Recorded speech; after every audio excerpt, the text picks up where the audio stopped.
கேட்கறப்ப நமக்கே எரிச்சல் வருதா இல்லையா? பையன கொண்டாந்து குடுத்துப்புட்டு, இங்க வந்து இவங்க கூட, சார், ஆமா சார், சொல்லுங்க சார்" அப்படிங்கிறாய்ங்க. நம்மளுக்கு அதாவது பையன வித்தாங்களாம், சவுக்கு சங்கர் அம்மா வீட்ல மொளகட்டும், "அம்மா பாவம் அழுதாங்க" அப்படின்னா, இதெல்லாம் எப்படி இருக்குது? மேடம் எனக்கு ஒண்ணு புரியவே இல்ல. எவ்வளோ ட்ராமா பண்றாங்கங்கிறது, ஓகே. வீட்ட கதவ உடைச்சுக்கிட்டு வரீங்க. கால் மேல கால் போட்டுக்கிட்டு திமிருக்குன்னு உட்காந்துருக்கிற.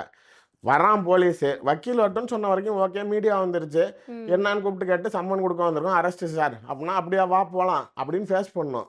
வீட்ட பூட்டி வச்சுக்கிட்டு, உடைக்க விட்டுக்கிட்டு, கால் மேல கால் போட்டுக்கிட்டு, நாளைக்கு அவங்க அம்மா வந்து புடவையெல்லாம் அவுத்து பார்த்தாங்க அப்படின்னா, எவ்வளோ அதாவது பொருட்கள அவன் வந்து ஃபோன் எங்க இருக்குன்னு தேடுறான். அத ம். வந்து அவங்க எடுப்பாங்க. கான்வர்சேஷன் ஏன்னா உன் மேல கம்ப்ளைண்ட் குடுத்தது, டிரான்சாக்ஷன் நடந்திருக்கான்னு எதுவும் மிரட்டுனியா? அந்த அக்யூஸ்ட் கிட்ட இருக்கா? அந்த கபோர்ட்ல உடைக்கிற பணங்கள் எல்லாமே வீடியோல காட்டுறான். ஏன்னா, அவன் சில பேருக்கு சீரியல் நம்பர் மொதற்கொண்டு கம்ப்ளைண்ட் குடுத்துருப்பான். ஓகே. அந்த சீரியல் நம்பரோட உன் பணம் கைக்கு எடுக்கிறது, ம். சிங்க் ஆவுதான்னு பார்க்கறதுக்காக எடுக்குறாய்ங்க. அம்மா ஏர்போர்ட்டுக்கு போறோம் மேடம். ம். அங்கேயே சில சமயங்கள்ல செக் பண்றப்ப, ஏதாவது கொஞ்சம் அன்ஈசியா இருந்துச்சுன்னா ரிமூவ் பண்ணுங்கன்னு தான் சொல்லுவாங்க. லேடீஸுங்கள.